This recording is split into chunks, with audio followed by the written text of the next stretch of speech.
The City of Albuquerque Public Art Urban Enhancement Division and Department of Arts and Culture proudly present Take Another Look. Built on the foundation of two city ordinances, Art in Municipal Places, and the Urban Enhancement Trust Fund, the Public Art Urban Enhancement Division provides funds to artists to create art for the public, as well as arts organizations for arts and cultural programming.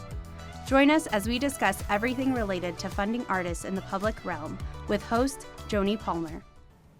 Hello, I'm Joni Palmer, and welcome back to Take Another Look at Albuquerque's public art.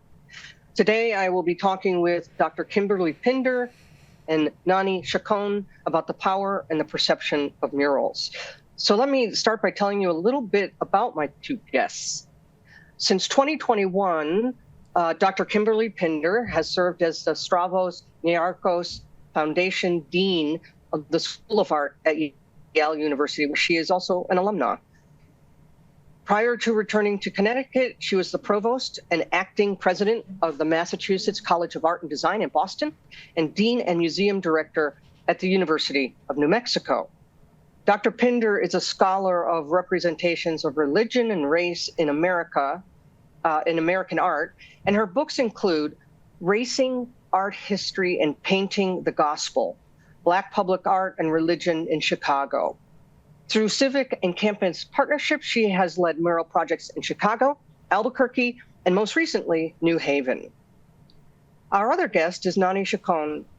She is a Dine, a Navajo and Chicana artist who has been highly active in the public arts sector for over 2 decades. Although known for large-scale murals, her practice expands across disciplines, including illustration and installation. Last year, a major solo museum exhibition at Site Santa Fe included rope installation pieces based on weaving patterns and large-scale paintings inspired by Dine creation stories. Her numerous mural projects focus on community engagement, addressing the complexity of contemporary indigenous cultures and identities. So thank you both for joining me in the studio today. Thank you. Thank you. Yeah, thanks for being here. And so, I'm going to set the stage a little bit about, why are we devoting? This is the first of 3 episodes about murals as part of this podcast series. And so when I was talking with Sherry Brueggemann, the director of the public art program, she said there's 3 things why we should be talking about them, why we're talking about them in Albuquerque. And one, they've grown in popularity in New Mexico, and they've grown in popularity across the United States. As well, there's been a lot more critical study, and this is where, Kym, you come in, about the murals that we see in our everyday lives in the United States. Also, murals are just one of the pathways for artists to get into the field of public art. And last, murals are all a collaborative process. They are a way for the community to get involved in public art making. So in this set of episodes, we will be reflecting on how the city's public art program took a big leap of faith many years ago, reinvigorating murals as public conversation and manifestation of the many voices of our city. So I'm excited to be talking with these 2 women today because both of them have done some really innovative work. And as Dean of the College of Fine Arts at UNM, when Kym was here, she offered a course on the history and collaborative making of murals. And it generated a lot of interest at the university level, but also at the community level. And Nani, she's a prolific muralist in Albuquerque who came to the city's program through Working Classroom, a really amazing nonprofit organization whose mission is to, and this is from their website, cultivate the artistic, civic, and academic minds of youth through in-depth arts projects with contemporary artists to amplify historically ignored voices, resist systemic injustices, and imagine a more equitable society. So with that, let's talk about murals. So could you both tell me a little bit about how you 2 got to know each other around this topic of murals? Because you aren't strangers to one another. No, we're not. It's nice to share the stage again with Kym. We've been fortunate enough to be able to talk or be in conversation with one another a couple of times. And we also taught a course together. The first time I met Kym, we were just kind of reminiscing on this, was back in 2015, and had curated a show that was at the cross sections of, I want to say, like social political views, activism, and I want to say like maybe like interventions within that thought and idea.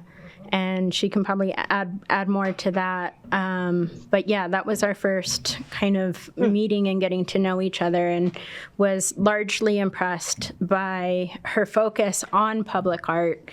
I don't see in the academic realm, and definitely when I was a college student, that was a topic that was ventured into a lot. So to understand that at the time, our dean for UNM had an extensive background in public art, and especially murals and murals painted by people of color, I was like, I want to know this woman. I'm already inspired, and this is all great. So yeah, that's kind of my recollection of where it began.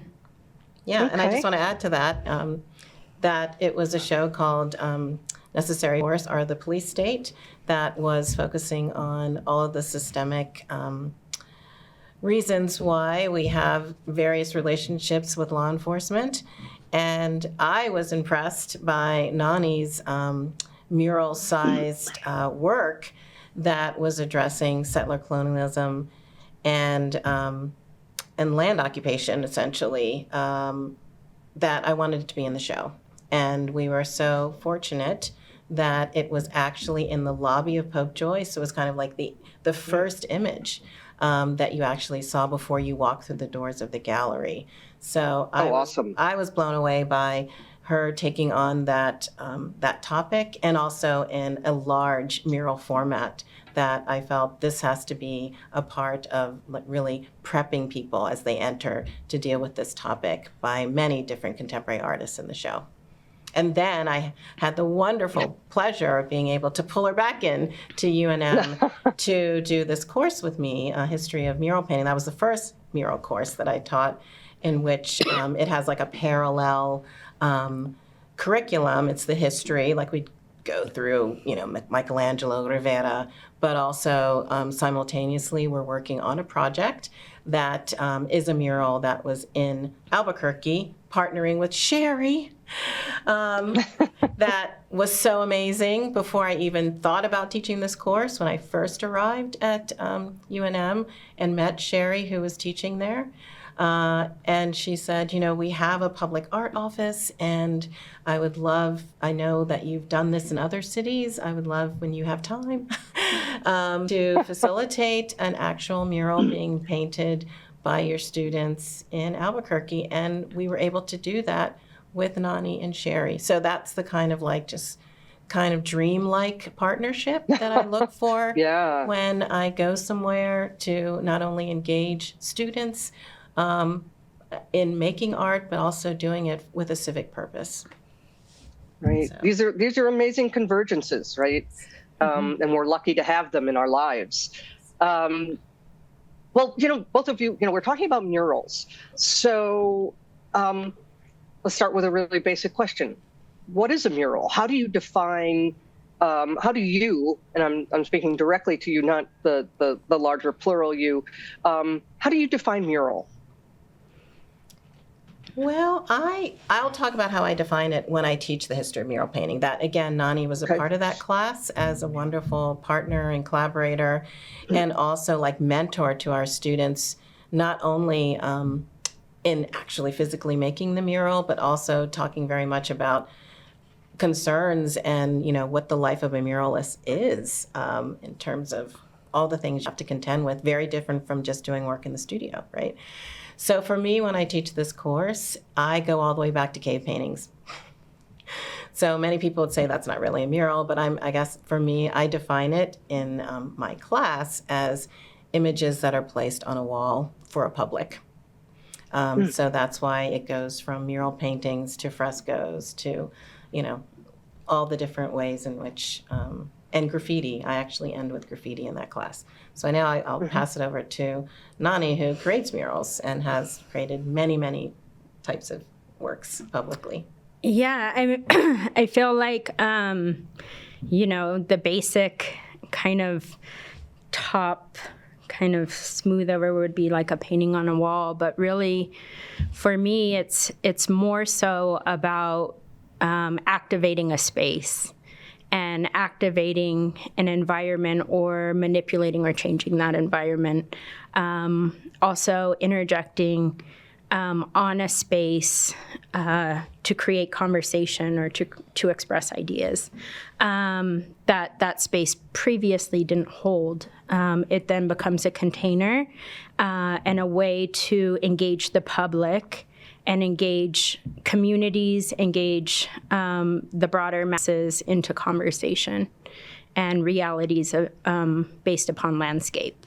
So yeah, that's where it is for me. And I think in having, I started out with a background in graffiti, and I did graffiti for a lot of years, and that was like the primary principle that taught me, was how you can make a mark upon a surface on a wall and immediately get a reaction.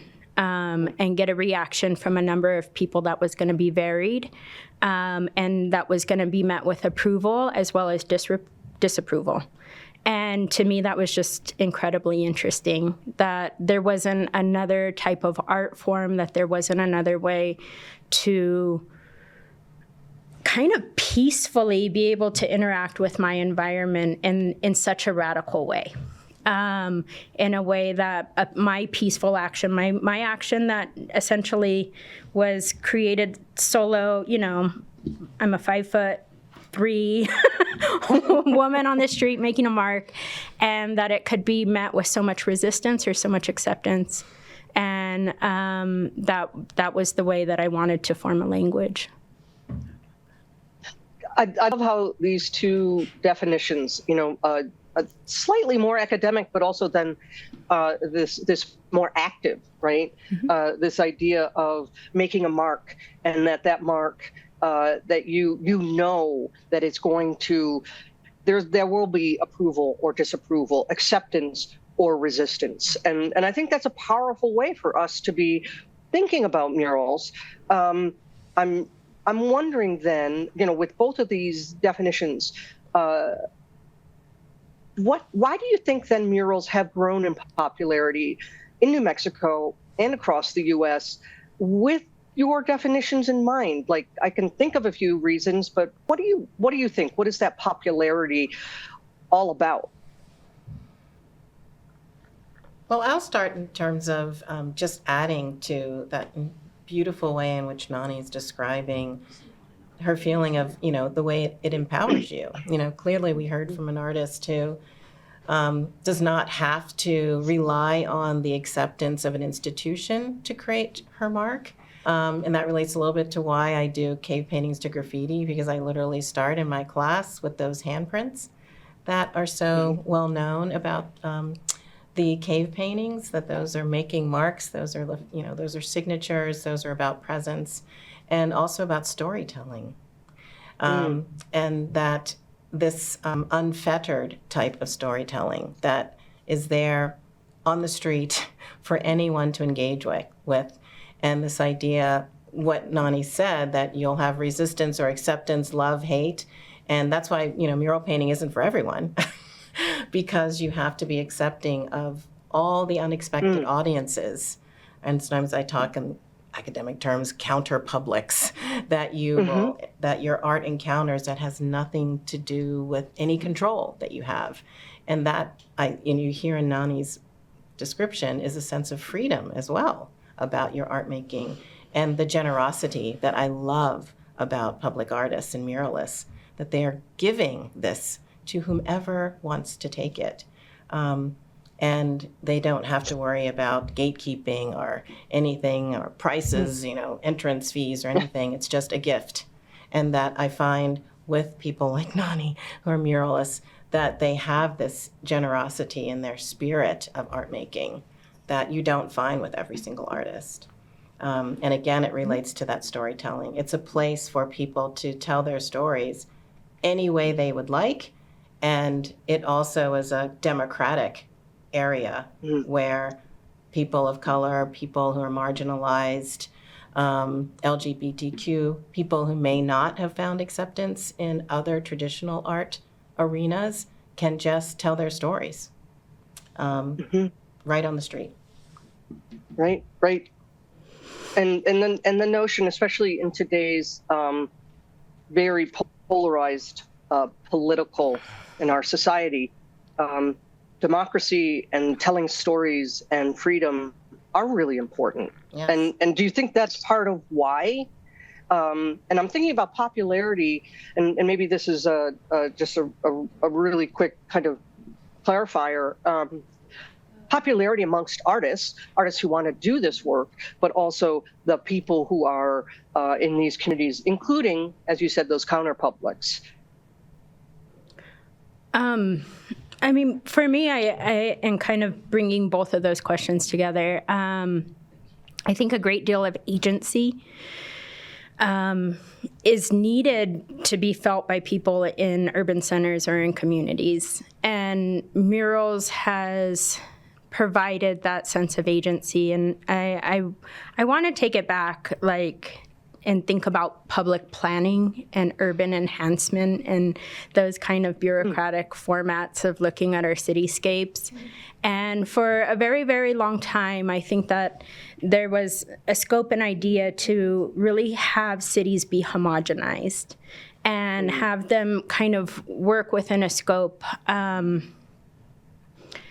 that didn't really lend to a lot of artistic expression. And I think that public art is incredibly powerful, which is, I think, a lot of public art has kind of gone more into a bureaucratic curation process rather than a fine art or an art curation process is because of that. And we saw this era of public art and murals kind of taking on that more scope.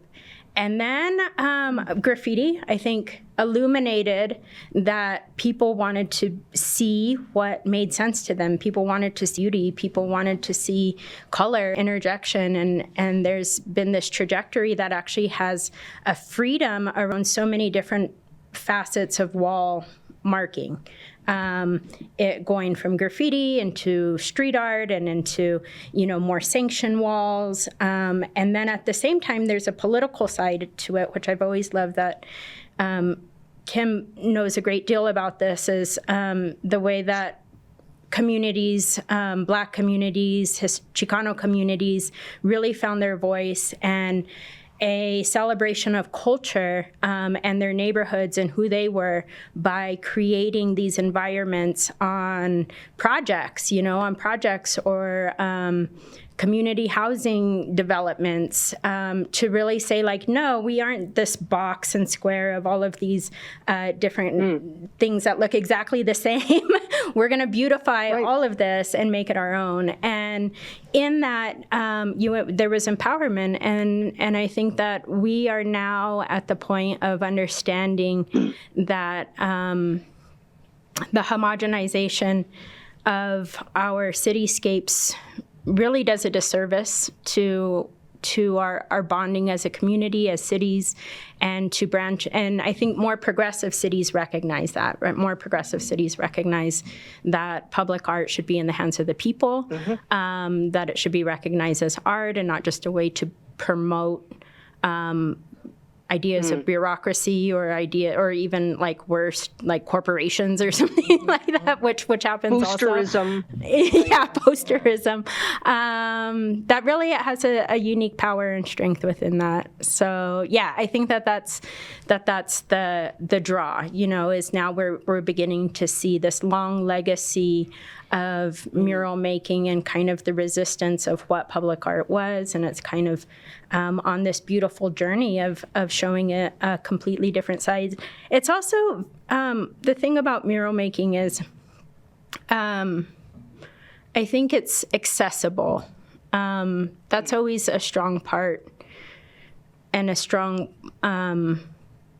thing that I love about murals is it's the materials that are involved in it. Aside from other, like, it's not like creating a sculpture. Like, you need, wind load tests and, you to weld and, do all of these other very technical things to make sure that it has the wherewithal. But this year using paint and water.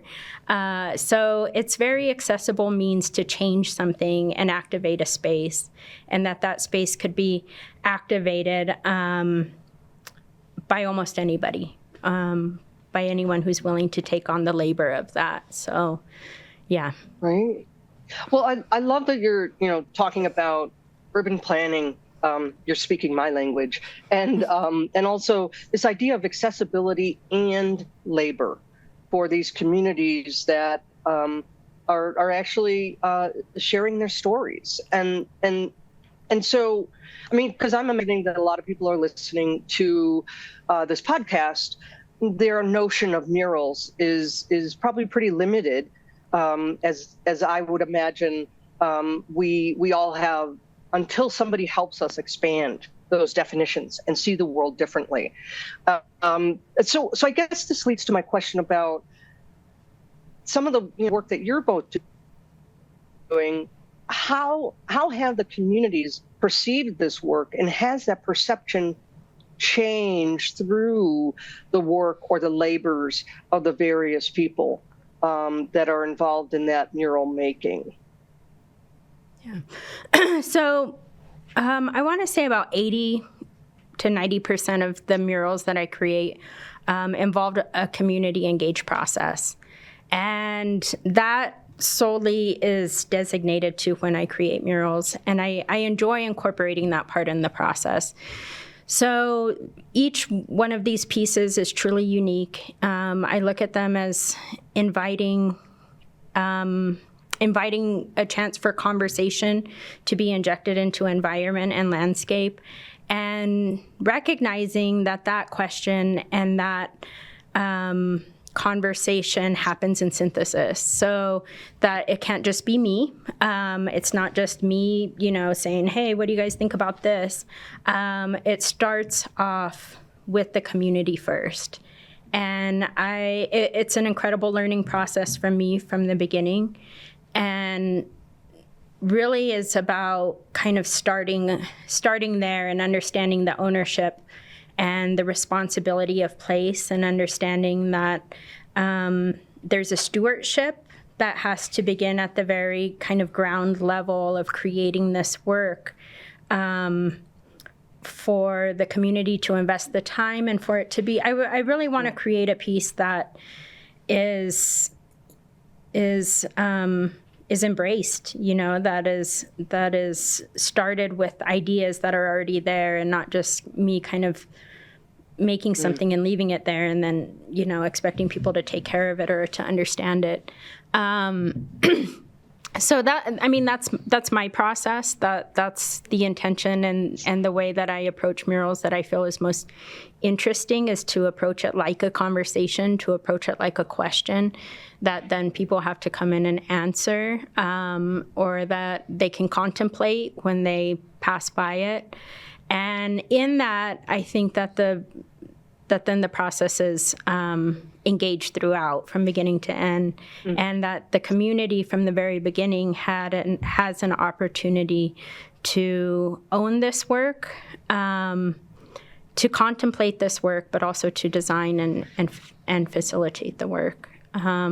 So it's never, I guess, just like, that community engagement part, or that community acceptance part, however you worded it, happens from the very moment that this work is created. Okay. No, thank you for that. Kym, how about you?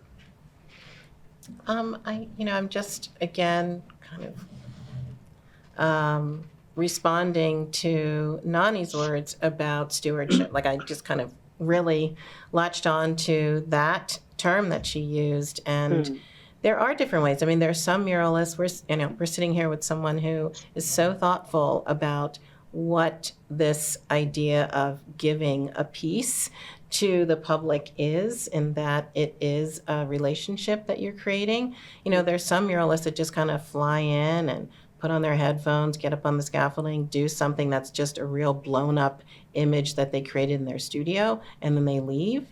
But what drew me to Nani's work, and also has continued to make me want to collaborate with her, is what she just explained, that the mural as a piece of public art is really to be something that the community, the people that you're going to leave to look at it all the time, actually will feel ownership around it by participating in it. And I actually teach a class to first-year MFA students at Yale on public art, much bigger definition, as you've covered here in the show.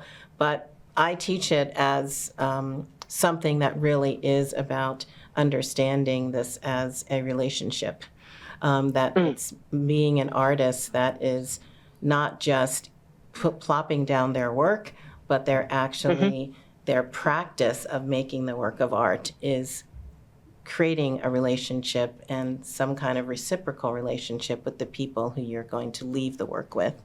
And that's something that I feel should always be taught around the way you should think about making art for the public, and especially with mural making, as Nani has described. Well, we only have about 5 minutes. I wish we had 45 minutes so we could continue this conversation. So maybe we'll have to come back to it in a future episode. So I'm going to ask a question for both of you is, so what is it, and this is pretty much based on what you've both talking about in respect to stewardship and relationships, because we're not talking about the nuts and bolts, the technical aspects of murals today, but we'll get to that in a future episode. What is foundational to a successful mural project? For me, a successful mural project is one that I think, there's two sides for me to answer that. There's the side of me as an artist and what I get fulfilled out of process and the way that I view a project and what feels fulfilling for me. And that is one that I learn something. It's really, really rewarding when I feel like I made a genuine connection and I can also learn from the process. Of course, I know my painting process, but it's more than that. Being able to learn from the people that are there, and it's very, very enlightening for me to be able to work in a community engaged process and meet somebody and to think about the world and a space and a city in a completely different and new way. And that's the part that I take away for me as success, is when I'm able to learn something and be able to translate that idea, that care and those notions of learning and conversation and enlightenment into an image. Because a lot of the times my community engaged process isn't working with people who are artists. It's working with elders or maybe children or an activist group or who have never really had this opportunity to visualize a statement or a idea or a pain or a violence or a joy or a conflict or a moment in time in history. Any of these concepts or ideas that are very heavy and take this moment of conversation and recollection and processing and kind of going back and forth and pulling at these things and then think about it in a visual way. So being able to successfully take these conversations and kind of take apart this, this thing and translate it into a work that is then embraced by the community and has allowed the members that I have worked with, but then also the broader community to see a space in a new way. Yeah, it to be truly transformative. And I think that that's always what I'm looking for is that, we take this wall. Maybe it's even a blight. I don't know. Maybe it's just a boring office building. I don't know. And pretty soon it's not. It's a monument. It's a monument of survival. It's a monument of joy. It's a monument of it's a place to come and have a conversation around. So those are the successes for me. Wow. That's amazing. That's really transformational on all levels. Yeah. And Kym, for you? I would, it's so hard to follow up with Nani because she's deep in it and so thoughtful about everything. And what I was thinking of is that I was going to say it's not only a deep looking project, but it's a deep listening project, just to follow up on what she was saying, that you think of, making art, it's all about visual, it's all about creating something for people to look at. But a really successful, I feel, community mural project is one that includes just as much deep listening and engagement. And as she mentioned, some of the most successful murals, that site not only is transformed visually, but it becomes a community site where people actually want to gather. Those are some of in the history of mural making, some great anecdotal events or facts about community murals that they become gathering sites. So, for instance, around times of trauma, like 1968 riots in Chicago, for instance, there was one particular mural, the Wall of Respect, where everyone went to when those riots were happening, because everyone knew, people just intuitively, because it became such a central part of the community, knew that the right people were going to be there to talk to as community. And there's so many wonderful stories about that, of how a mural can, because of the deep listening, become a place that the community feels that they own and that they feel comfortable in. Well, that's, the idea of it's not just visual, but it's also, physical and listening and all of these other senses, right? Well, I've got to wrap up now, and I really appreciate what you both have shared today. And yes, we need to come back to this, have a larger conversation or a longer conversation at some point during this episode series. So thank you again, both of you, for joining us in the studio today. Thank you. Thank you. Thanks for having us. Of course. And so to our listeners, I hope this episode got you thinking about murals a little bit, maybe differently, but also the murals in our city, even in your neighborhood. So feel free to take some selfies with your faves. Tag us at ABQ Public Art on Instagram or Facebook. If you want to learn more about murals in Albuquerque, please visit muralsabq.com. Check out the newsletter that will come along with this podcast so you can learn a little bit more about Kym and Nani, because they're amazing, amazing people doing awesome work out there. So join us for our next episode, which will be released on the 13th of March. I'll be talking with a couple local artists, more artists than, so Nani is our first artist talking with us about murals, about the logistics of coordinating and making murals happen in Albuquerque. So thank you for listening. We hope that if you've listened to this podcast, that you will take another look at Albuquerque's public art. Thank you. Thank you. Thank you. Thanks for listening. To learn more about the Albuquerque Public Art Program, the Public Art Collection, opportunities for artists, and so much more, visit cabq.gov/publicart. To learn more about the Urban Enhancement Trust Fund, visit cabq.gov/UETF. Tune in next time to take another look at the City of Albuquerque Public Art Urban Enhancement Division.